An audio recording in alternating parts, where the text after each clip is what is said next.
Boa noite, pessoal. Boa noite a todos. Mais um Histórias com livros, hoje com poemas e com poetas. Então são 8 horas da noite, eu vou dar início a esta live aqui. Eu continuo com a minha colinha aqui do computador para estruturar, né, as falas. Eu sempre gosto de estruturar. Então hoje nós temos uma tríade de 3 poetas em nome das memórias revisitadas. Então a gente vai ser o nosso grande tema hoje.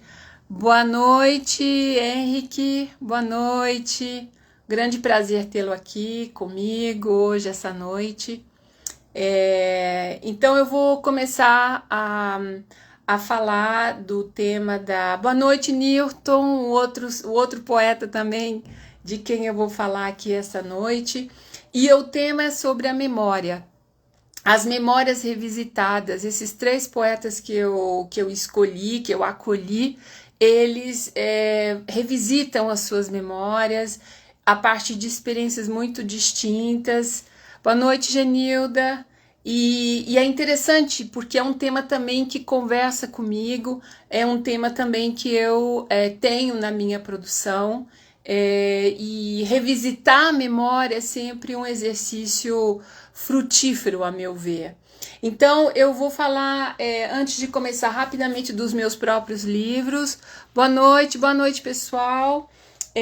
Então eu sou Ana Rossi, tradutora, poeta, escritora e professora da Universidade de Brasília. Eu tenho 3 livros em francês que eu mostro aqui, caso alguém queira obtê-los. Então esse aqui foi o meu primeiro, Nous la mémoire, Nós a Memória. A memória para mim é plural e a gente vai ver que no âmbito destes 3 poetas ela realmente é plural, eles, cada um falando da sua memória em função do que aconteceu com outras pessoas. Esse é um segundo livro, também em francês, publicado em 2008, quando eu morava na França, Historiografias Primeiras. Esse está sendo traduzido. E o terceiro, este aqui, Eternos Caminhos Efêmeros, cuja tradução em português ele foi autotraduzido, é um exercício também, um dia eu falarei disso, Boa noite, então Eternos Caminhos Efêmeros, a Eternidade e Efemeridade, e tenho também o meu livro de crônicas, lançado o ano passado, Eu na Medida de Mim Mesma, 88 Crônicas Fantásticas, Filhas da Pandemia, e este livro que eu amo muito, é a tradução do Miguel de Unamuno, das poesias de Miguel de Unamuno. Miguel de Unamuno, grande poeta, grande filósofo, prosaísta da língua espanhola e também um grande poeta que fala sobre o trágico da vida. Então, hoje eu tenho imenso prazer de começar a falar desse tema com o autor com quem eu vou começar, é meu querido colega da Universidade de Brasília, o professor Henrique Sivieski, que está aqui presente. Eu tenho 2 livros dele, inclusive esse aqui, Outra Língua, já começa a falar desse deslocamento, né? Memória para mim também é um deslocamento. E eu tenho também o livro dele que se intitula Lago Salgado. Então, uma rápida biografia, que vocês podem ter essas informações na internet. O professor Henrique Sivieski nasceu na Polônia, ele formou-se em letras pela Universidade Jagielloniana de Cracóvia, onde também ele era professor. Ele vive no Brasil desde 1986 e é professor da Universidade de Brasília. Ele tem várias publicações, citando aqui, não sei se eu vou ser totalmente exaustiva, mas eu vou citar as informações que eu tenho. Encontro das Nações, 1984, Como Ganhei o Brasil de Presente, também de 1984, aí volta a questão, né, do deslocamento. Um Paraíso Imperdível, Silva Heron Amazônico, 2006, esse livro está em polonês. Uma publicação pela editora da Universidade de Brasília, História da Literatura Polonesa. Uma outra publicação ele organizou Vida Conversável, de Agostinho da Silva. Boa noite, Luiz Henrique. E foi também tradutor de obras de Bruno Schulz. Aí eu não vou me atrever a pronunciar em polonês, porque eu não falo polonês, mas Andrzej, e aí eu vou deixar aqui a surpresa para quem... posso até depois escrever aqui o nome de uma das obras que o Henryk Siwierski traduziu. Então, esse livro aqui, Outra Língua, eu vou começar a falar dele. Ele foi publicado em 2007 pela editora Ateliê Editorial, e o prefácio é da Jerusa Pires Ferreira, uma pessoa importante para nós aqui no Brasil, muito ligada, boa noite, muito ligada à questão da tradução, né, que a gente tem aí no século XX. A Jerusa teve um papel importante também. E o primeiro, então, poema que eu selecionei, eu tenho minhas anotações aqui, se intitula Na Rede. Então eu estou aqui na página 18, né, desse livro lindo, um título lindo, uma capa linda também. Eu gosto dessa capa assim, sóbria, eu gosto bastante. E o poema, a questão da memória. Nosso fio condutor hoje é a memória, com esses 3 poetas aqui.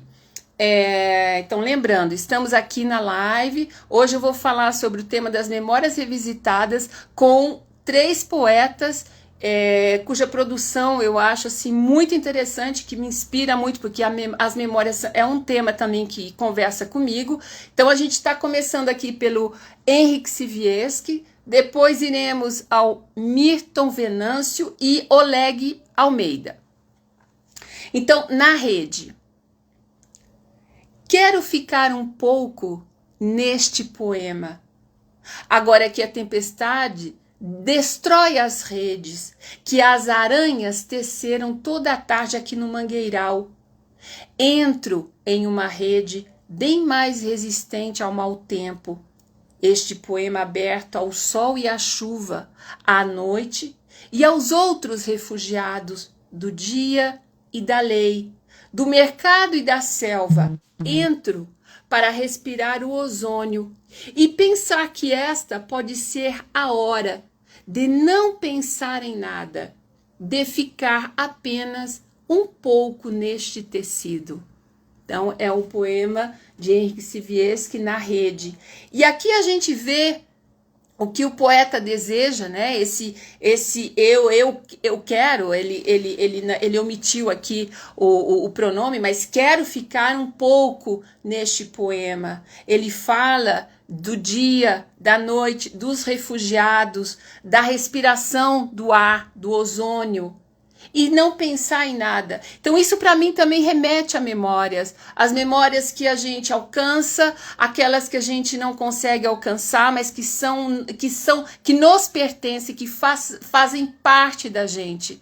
Então essa é o tecido, e tecido aqui eu uso muito, né, na parte de tradução. Eu uso muito com a questão de tecer, do emaranhado, né? Quando a gente tem um tecido, é algo que não cede facilmente. Você tem as malhas, você tem os entremeados, você tem o tempo do tecido. O tecido é feito com tempo.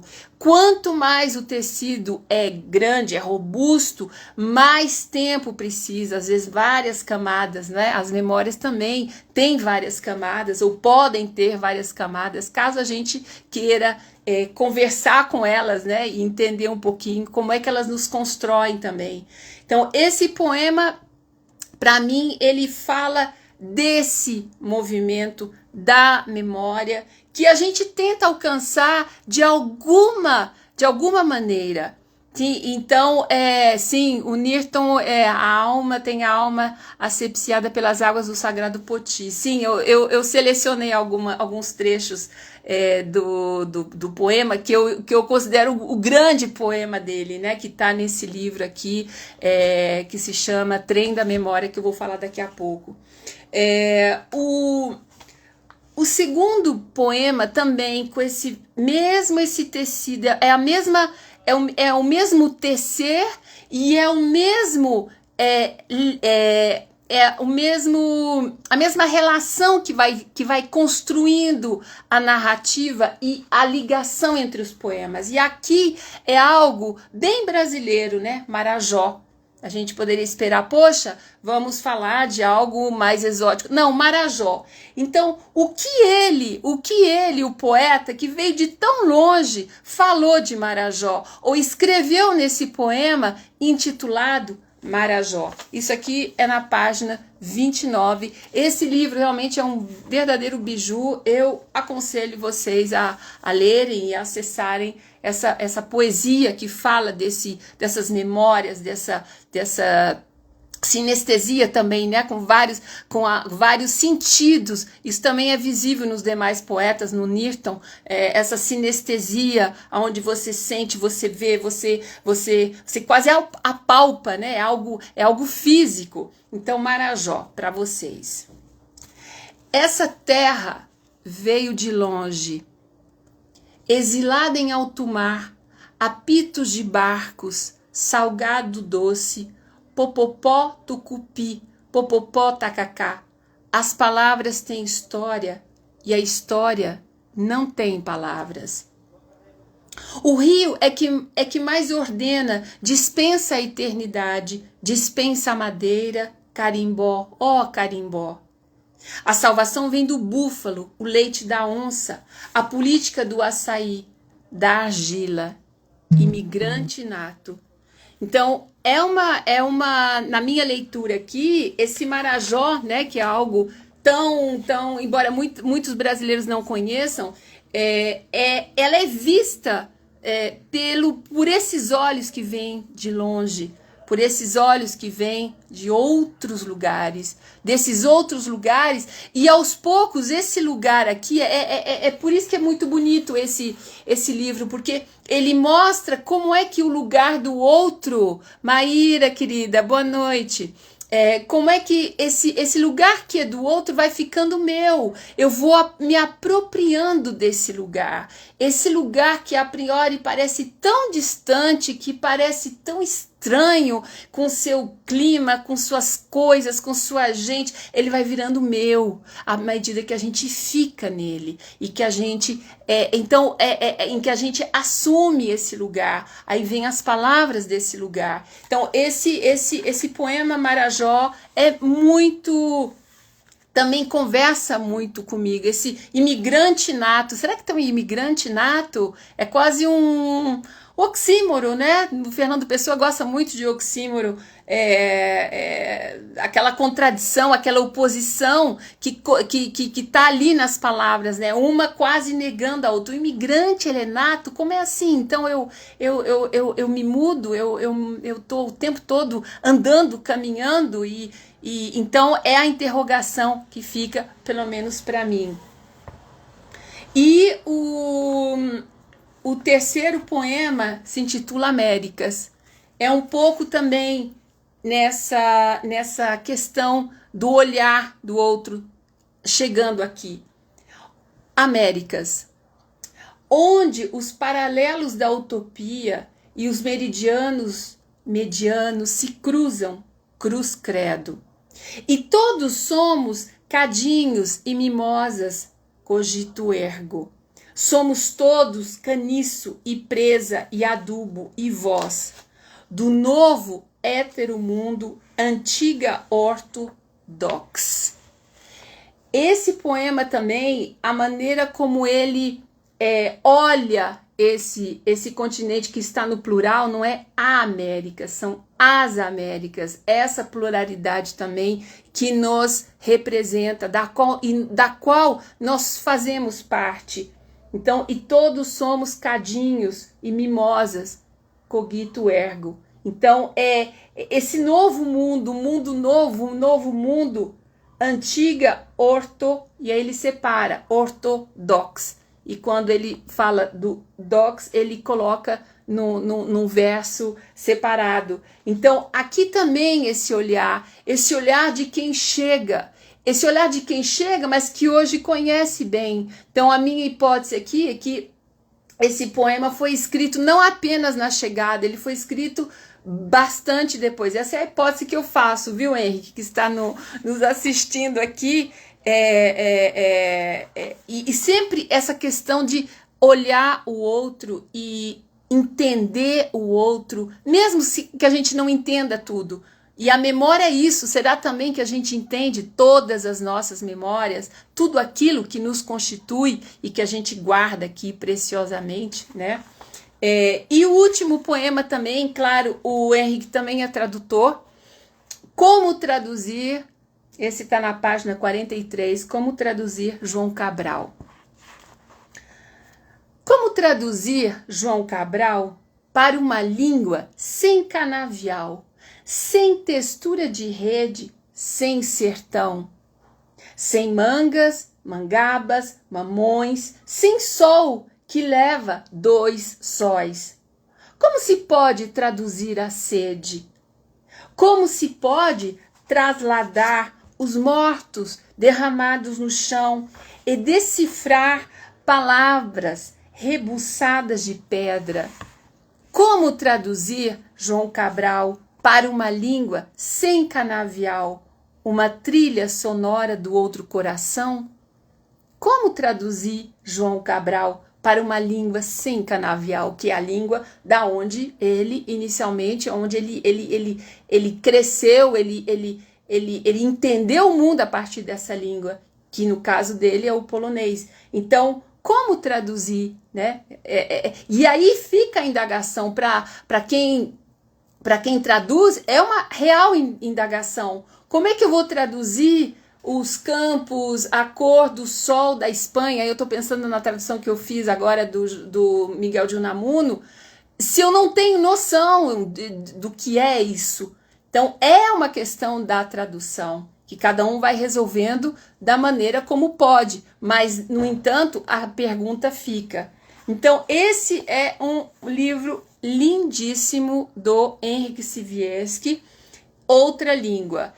Como eu disse, ele também tem esse Lago Salgado, e aqui eu vou ler um poema, A Hora da Verdade. Esse poema ele fala das palavras, e é uma questão do poeta, é uma questão do escritor, e é também uma questão do tradutor. Na tradução nós também estamos com palavras. Então, e muitas outras profissões trabalham com palavras. Então ele diz aqui, a hora da verdade. E me lembra, né, a hora da estrela também, né, a hora da verdade, a hora da estrela.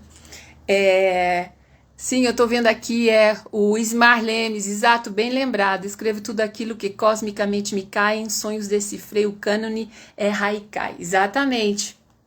Então, a hora da verdade.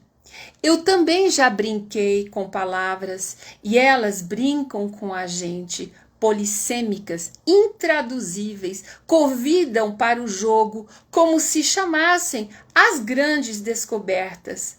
É bom brincar com palavras, criar a intimidade, a sensação de dominar, as regras do indomável.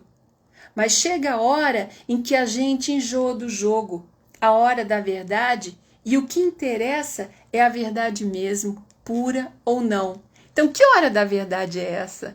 A gente, em relação às palavras, como é que eu brinco com as palavras, elas brincam com a gente, algumas são intraduzíveis também, aí eu vejo o boa noite, poeta, o Iguará,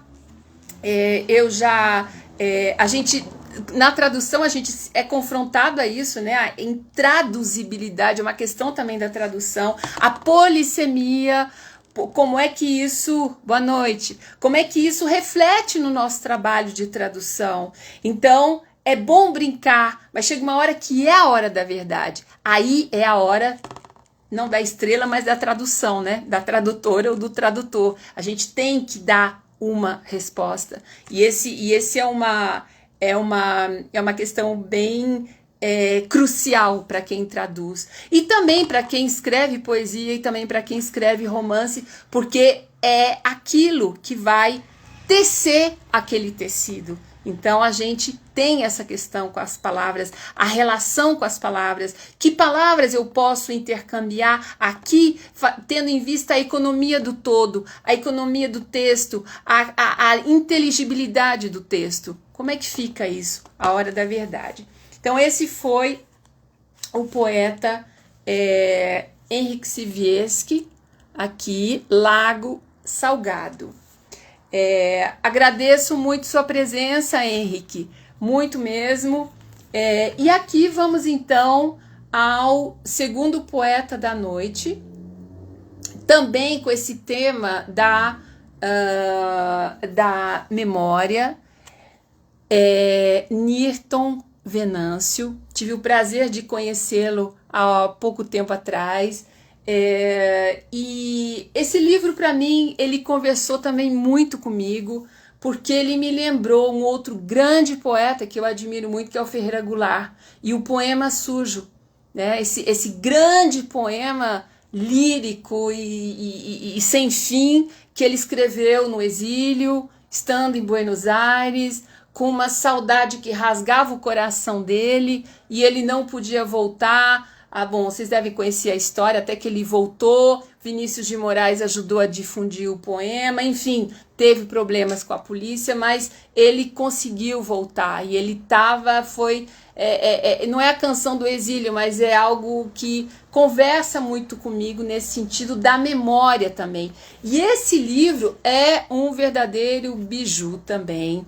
A capa é lindíssima, com essa imagem meio no lusco-fusco, assim, numa névoa, né? E a memória não é isso. Então aqui tem uma metalinguagem, né, da memória, ou as memórias.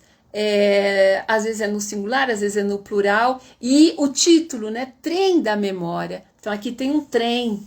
Tem um trem que vem, a gente não sabe de onde e não sabe também para onde vai, mas ele tá passando aqui quase numa diagonal. Então essa capa realmente é muito bonita e conversa também muito com o tema de hoje, que é a questão da memória.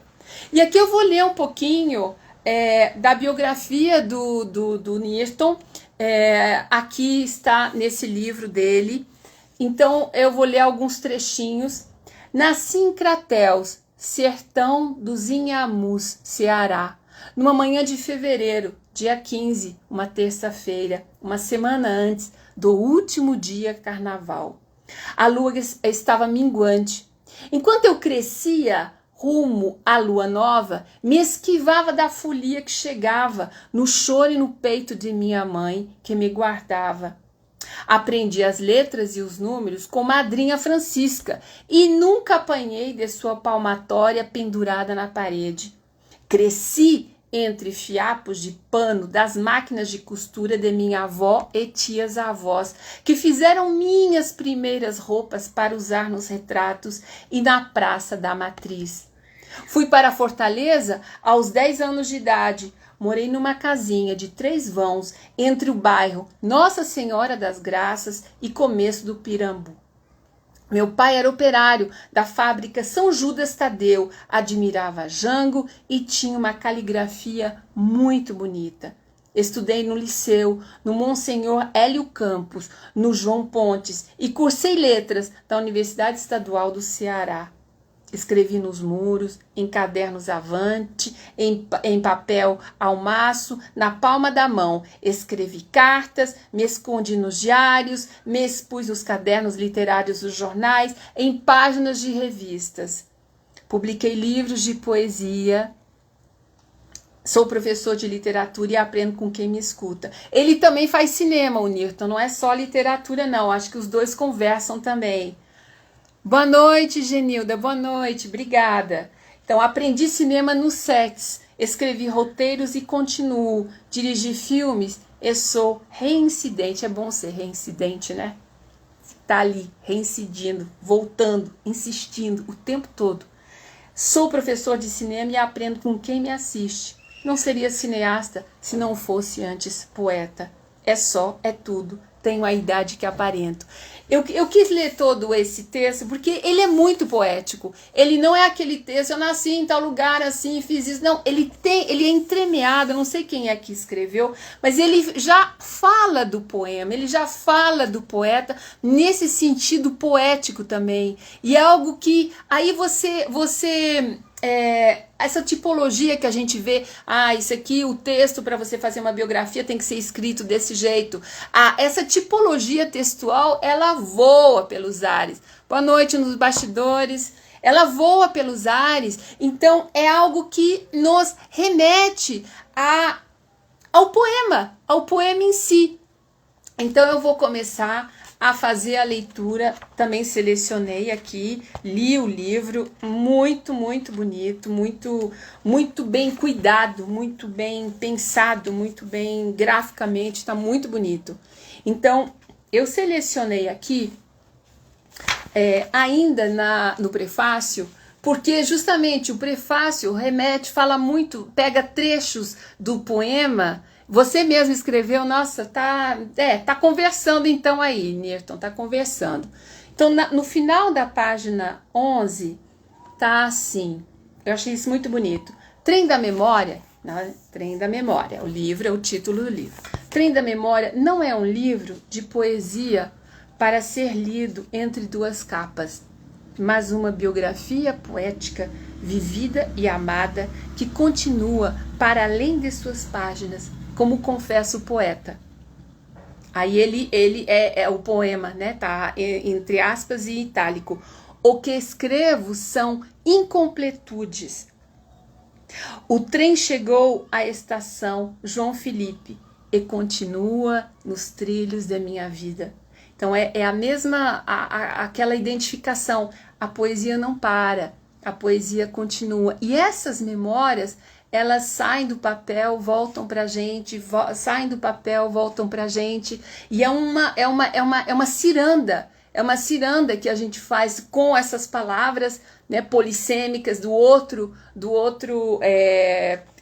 poeta, do Henrique, intraduzíveis, também na mesma língua. A questão da intradução da intraduzibilidade não é só de uma língua para outra. Eu tenho questões que eu não consigo traduzir. Inclusive a psicanálise, né, é uma disciplina que quando usa a tradução, quando você explica o seu sonho, a gente não sonha falando, a gente sonha com imagens. E aí, como é que a gente vai contar esse sonho? A gente está fazendo uma tradução que a gente chama de tradução semiótica, porque o signo muda. A gente sonha com imagens, tipo um filme, pelo menos eu sonho assim, com um filme sem som, enfim, eu não sei direito como é que as falas acontecem, mas eu ouço o que está sendo dito ali, eu estou no sonho, e quando eu conto, aí eu falo, eu não desenho o meu sonho, eu mostro pela palavra.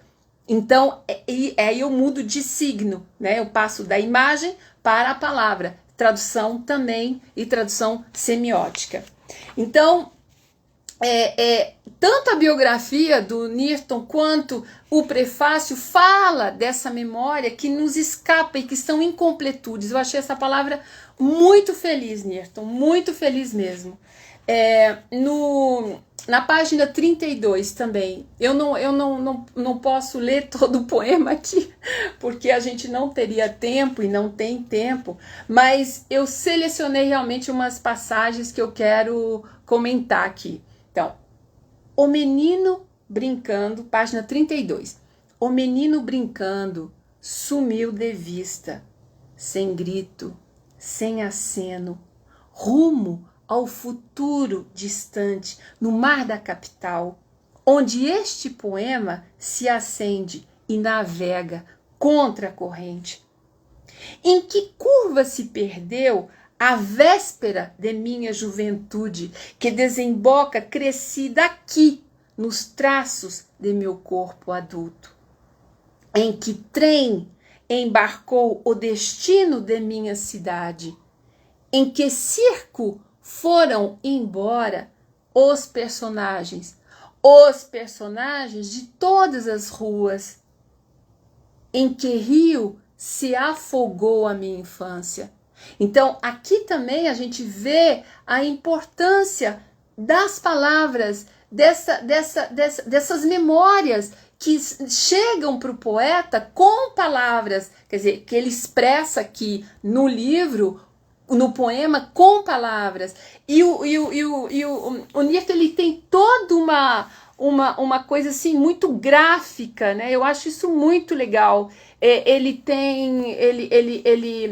usa maiúscula, ele não usa necessariamente a pontuação segundo as regras, ele usa muito espaço em branco. Ele me lembra muito, né, o Ferreira Goulart, os Irmãos Campos, toda essa questão da poesia moderna, que essa tradição que a gente tem, ele vai quebrando a gramática, e aí ele deixa, aí a minha hipótese, né, como leitora, poeta e leitora, ele deixa a gente entrar no poema dele, porque tem uma respiração, porque tem um silêncio, porque tem um...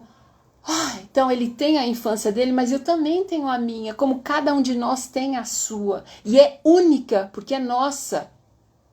Então esse movimento, essa captura dessas emoções que são construídas a partir de imagens, né? Eu falei, ele é cineasta também, então ele tem toda uma questão de imagem também, é muito, para mim, eu consigo ver o que ele está descrevendo e ao mesmo tempo conversa também, é algo que está aberto. Então essas memórias, elas são... Por isso que eu intitulei a live de hoje Memórias Revisitadas, porque são as memórias de cada um, mas não é cada um. É aquilo que o poeta Rimbaud falou, je est un autre.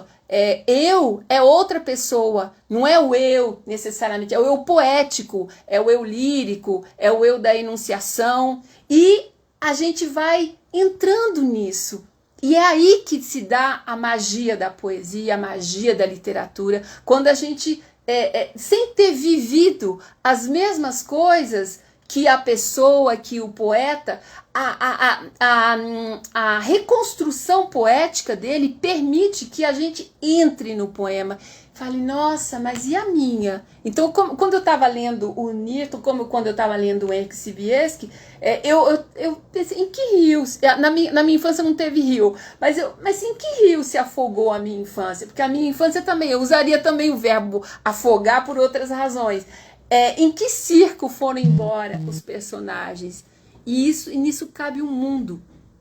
Nisso cabe um mundo. Então, é realmente essa magia. É uma magia de trazer com as palavras essa emoção dessas memórias que estão em nós. Então, o movimento é de dentro para fora e, ao mesmo tempo, ir construindo esse tecido que tem uma história e que é a nossa história, mas revisitada, contada, poética. Não é a nossa história um documentário. Então, isso é muito bonito, isso aqui.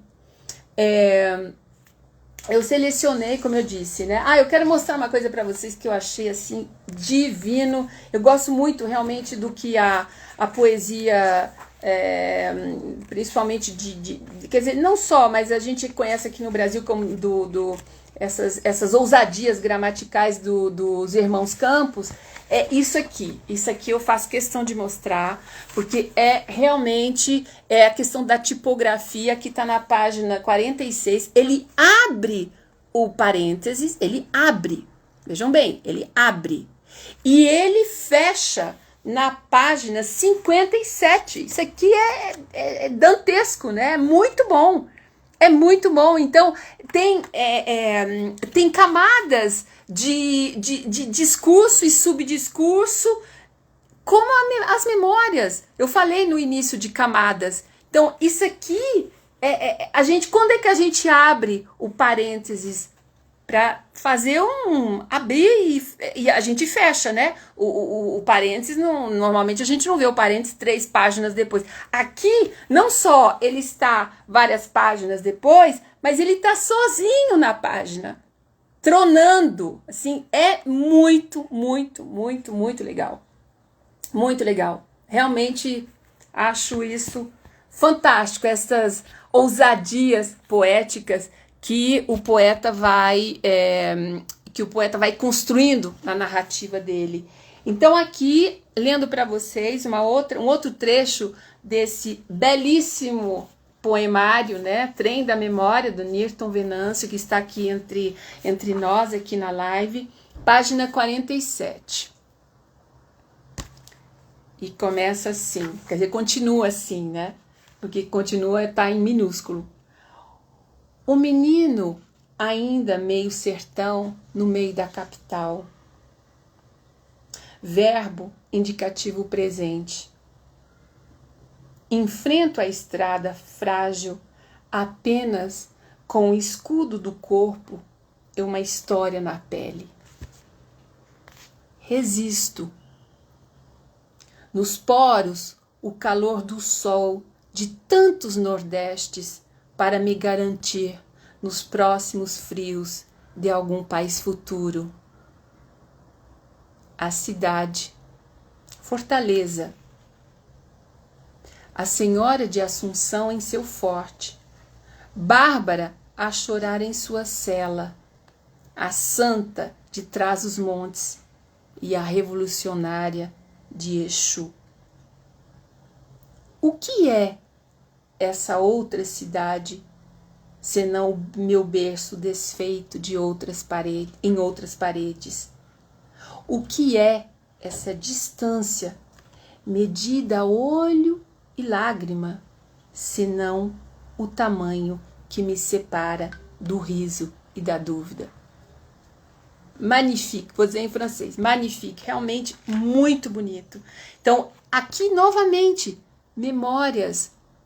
O menino, ainda meio sertão, ele pega o substantivo e usa como adjetivo no meio da capital.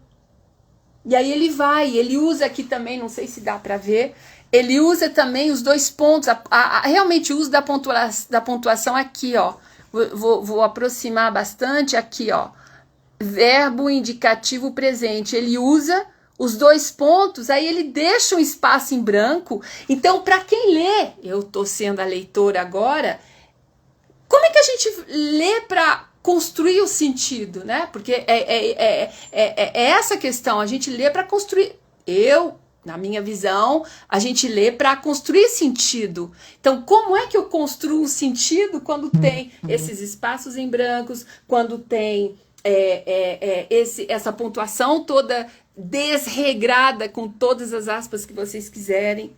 Pois aí a gente entra no mundo do poeta, que à medida que a gente vai entrando, as questões dele passam, ou dela passam a ser as nossas também, porque elas conversam conosco. Então tem mais um outro trecho que eu escolhi para hoje, página 58, aqui de novo, né, as famosas, os parênteses, né, o segundo, né, aqui, ó, e ele coloca bem grandão, né, se vocês olharem aqui, o tamanho da letra e o tamanho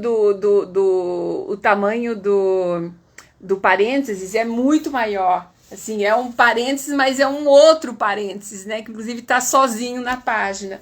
Então, aqui, página 58, também Nirton Venâncio. A cidade ontem era outra, foi Crateus, quando volto crescido no expresso rápido do Zé Arteiro, e procuro a asa que fui na casa que foi. Olha a sonoridade. Fazer dessa casa os mesmos tijolos de antes. Os parentes seguiram no tempo, envelheceram e desfolharam os janeiros no quintal. A casa encolheu suas paredes, feito as rugas na pele dos avós, das tias, das costureiras, das Marias, das Letícias, das Gisélias, únicas em minha infância, múltiplas em minha saudade.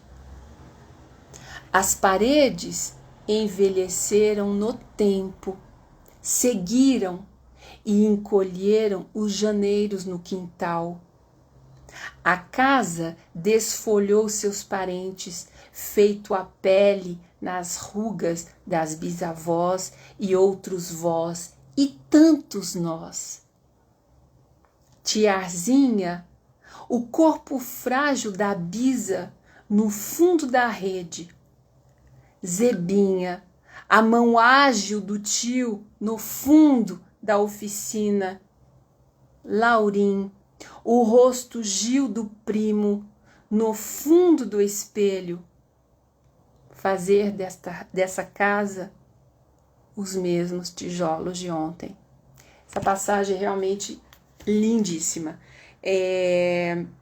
Além de toda a questão da sonoridade, né, em que ele joga muito com não só a repetição, mas as rimas, e ele vai escolhendo, né, e voltamos à questão das palavras, ele vai escolhendo as palavras de maneira a criar sentido e sonoridade. Esse é um dos X, a meu ver, da questão do poema. Embora você tenha muitos poetas que não procuram rimar, né? É quase um texto em prosa, só que colocado na página como um poema. Mas eu pessoalmente gosto muito da rima, eu gosto muito da sonoridade, porque a sonoridade ela dá um ritmo, ela dá uma sequência e ela ajuda a construir também o sentido. E ele aqui nessa parte, ele fala então ele volta a capturar essa lembrança de antes, ele convoca os mortos, né? Inclusive nesse livro aqui tem a questão dos mortos, ele convoca esses mortos, por isso que eu falei no início, por isso, inclusive coloquei o título dessa live no plural, Memórias Revisitadas, porque a nossa memória é sempre com a dos outros, embora eu posso estar falando das minhas memórias e também são minhas, mas ela muitas vezes é vivida com outras pessoas, então eu falo também de outras pessoas que nos marcaram, que a gente amou, que a gente odiou, que a gente deixou, ou que a gente ainda tem contato, ou a gente perdeu de vista, ou a vida levou, ou esse infinito que a gente não controla, né? Mas que todo mundo tem.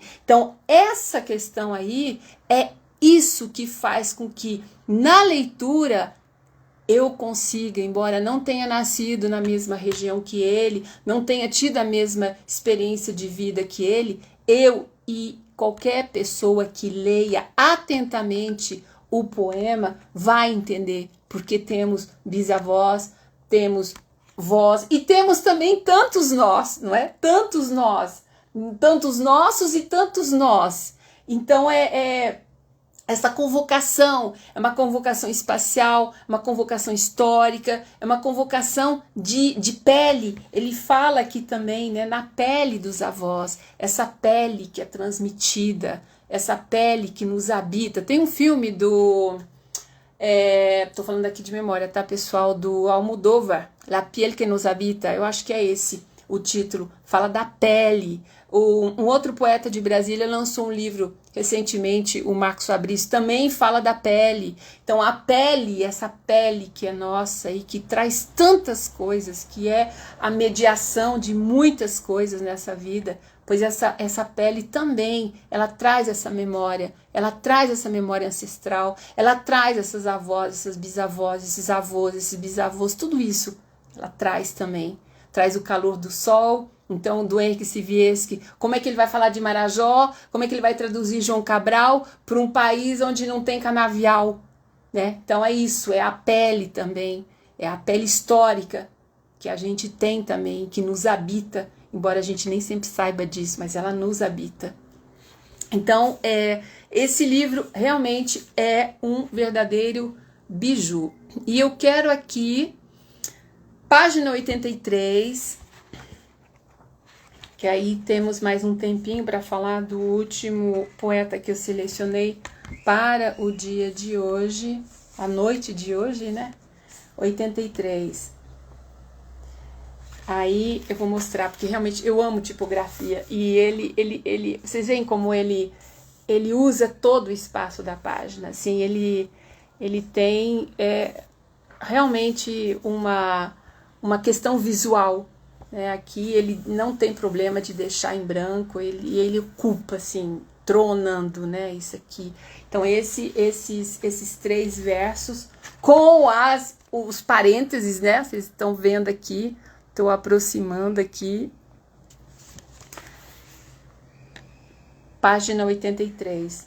Agora eu lhes digo, aos mortos e aos que restaram, eu sei de tudo.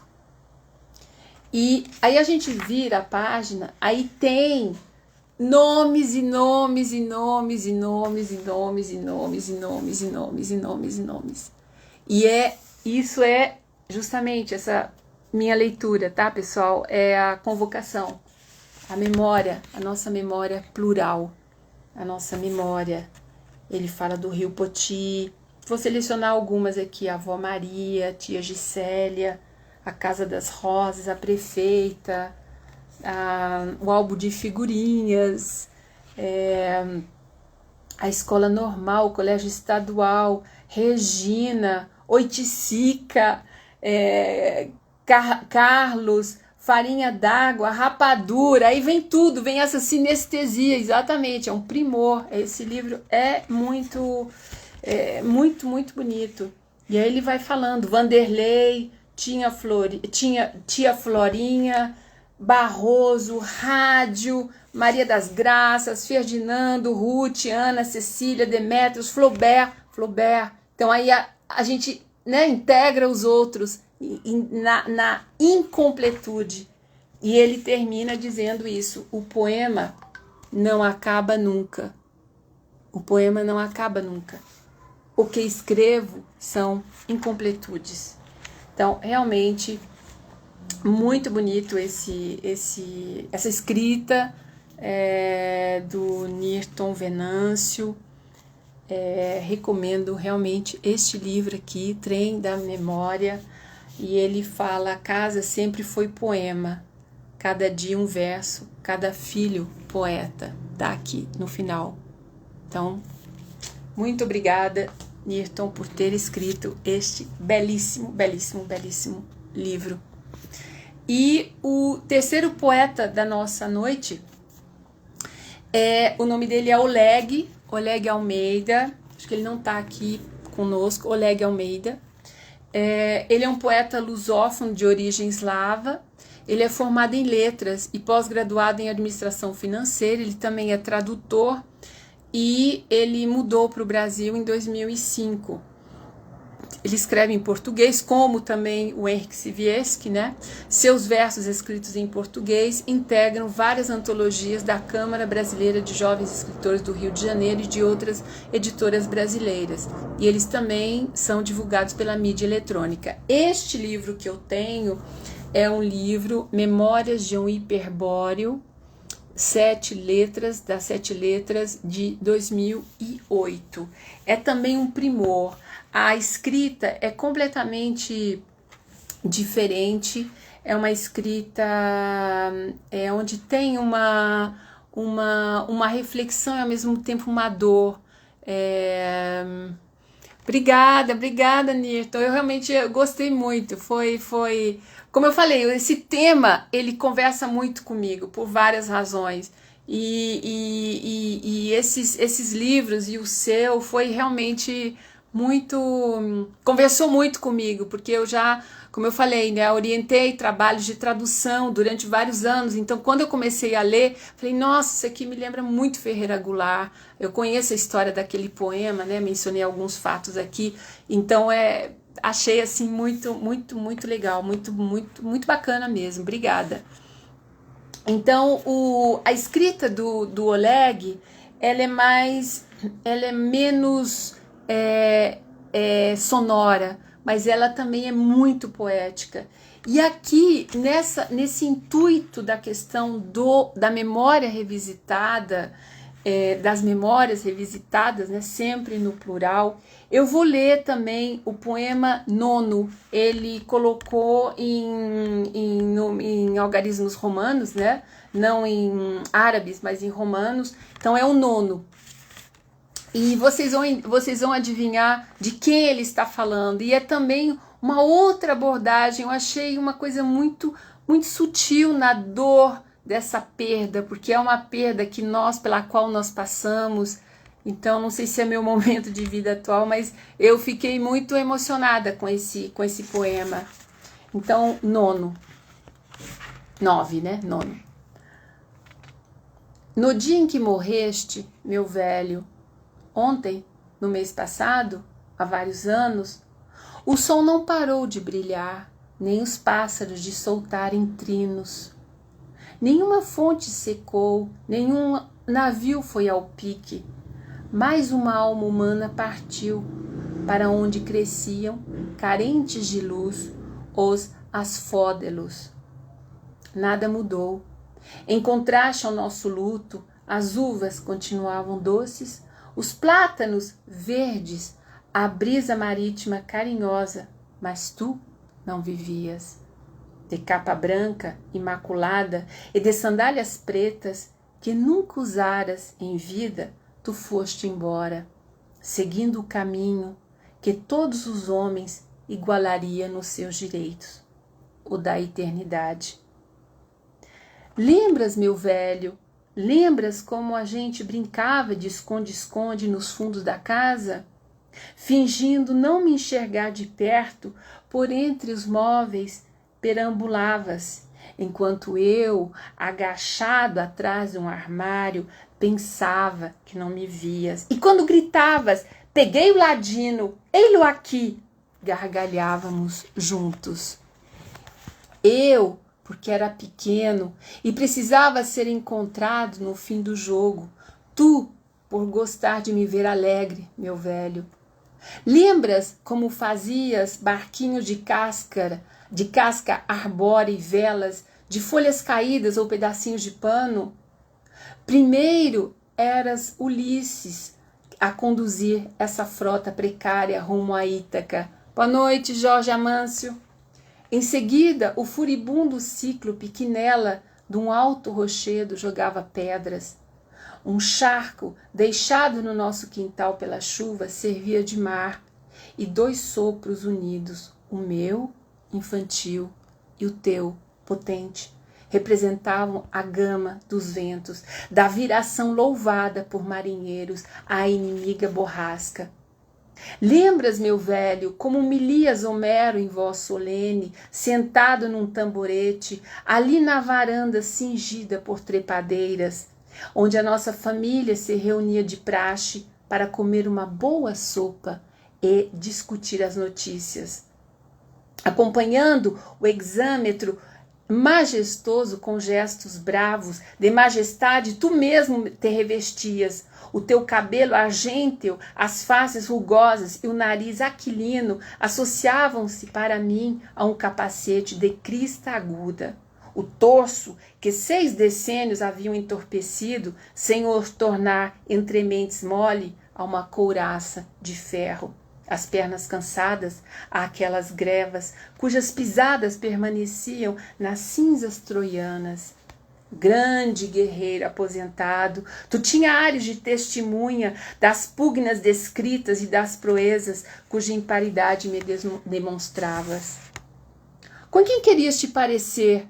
Perguntavas, sorrindo. Agamenon ou Aquiles? E logo, aos olhos senis, apertavas a mão, comovido pela resposta. Contigo. E quantas lições me deste? Faz isto, netinho, não faças aquilo. Quantos estratagemas citaste? Perdoa, meu velho. Nem sempre prestei atenção às palavras tuas. Na tua experiência, nem sempre acreditei. Raramente se prezam tais coisas na baixa idade.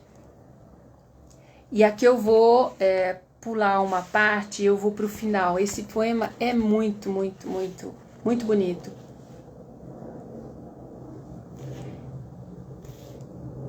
E assim sendo, custava-me crer que tivesses trocado a companhia da gente pela das sombras, só o tamborete vazio na varanda, envolto em trepadeiras, onde a nossa família de novo fizera a tertúlia, o tamborete privado de sono reafirmava a fatalidade do teu sumiço.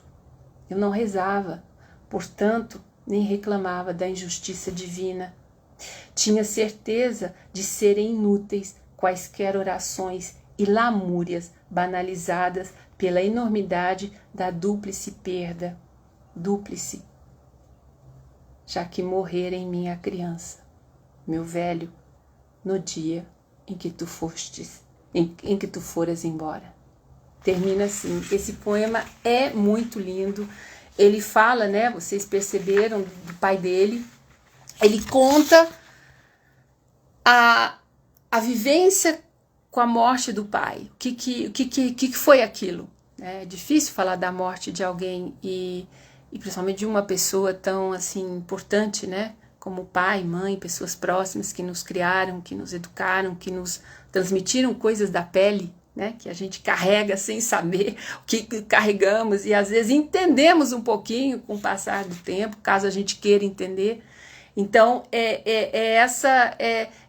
e aí também é uma memória revisitada, também é uma memória toda de sutilezas, onde ele vai buscar, como qualquer questão de memória é assim, a gente vai buscar fragmentos, os fragmentos que estão em nós e ativados, potencializados pelo eu lírico. No caso aqui é um poema muito lírico, né? Apesar de não ter muito assim, não é um poema também contido. Vocês viram que a escrita é completamente diferente, ele é mais assim, parece sisudo, mas a poesia tá ali, porque existem 1000 maneiras de ser poeta, não só uma maneira ou duas. Então a dor é uma dor quase contida, mas a dor tá ali e a lembrança daquilo que ele viveu naquele momento, com essa perda que para ele foram 2 perdas, né? Como aí entro também com a questão do leitor, da leitora que sou, né? Também tenho um pai, também tenho mãe. Então, aí isso ativa coisas, né? Quando a gente lê, porque eu não nasci onde ele nasceu, nem vocês, mas a gente sabe do que ele está falando. E essa é a força, e eu vou terminar por aqui, vou terminando por aqui, essa é a força e a magia da poesia. É essa capacidade que a poesia tem de conversar, de dizer as coisas, de chegar até o outro, de captar o outro, de tocar na pele do outro, dessa pele, né, que às vezes... desculpa. Essa pele que às vezes foi muito machucada, ou foi muito desleixada, ou foi muito contrariada, ou foi muito amada também, né? Tem peles que foram muito amadas. Então, esse caminho da pele, de entender as outras peles que a gente herdou e o que a gente faz com elas, o que a gente faz com essa dor, que é a dor, né, de todo mundo tem um genitor e uma genitora. Então, com meus sinceros agradecimentos que eu quero terminar essa live. Foi uma noite muito bonita para mim. Eu amo ler, já falei isso em várias lives, e é sempre um grande prazer, porque a leitura ela atualiza o poema, ela atualiza as questões do poema. Não é a mesma coisa do que ler em voz baixa ou ter aquela leitura silenciosa. O poema, para mim, Ana, ele precisa ser atualizado. E quando a gente coloca essa vontade na leitura, é uma intenção, né? A intenção de trazer tudo aquilo que está que nem sei dizer, nem sei definir o que é, aliás, ninguém sabe, né? A gente tem